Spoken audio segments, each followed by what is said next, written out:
ای نوح صلوات خدا ستبن اره تا تبلیغا من گهان دخل کی تا پیغمبراتیا خود کر فیقولو نعم. نوح دي رابطه دي بيجي بلي اي رب العالمين، رب العالمين دي بيجي تا امته و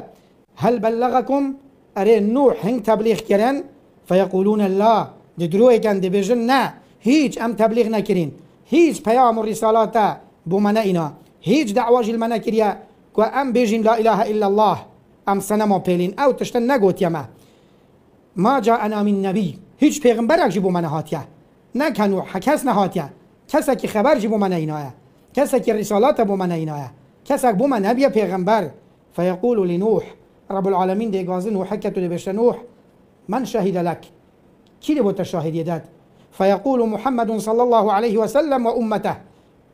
امته پیغمبر خوده محمد صلی الله علیه وسلم و محمد صلی الله علیه وسلم دی شاهدی بو مدن كمن تبليغ أمته خواكره فنشهد أنه قد بلغ پیغمبر بيجيتن صلى الله عليه وسلم دي شاهد يدين كنوح عليه السلام تبليغ قوم خواكره قوم خوه هشيار كره قوم وجوه خو ندايا و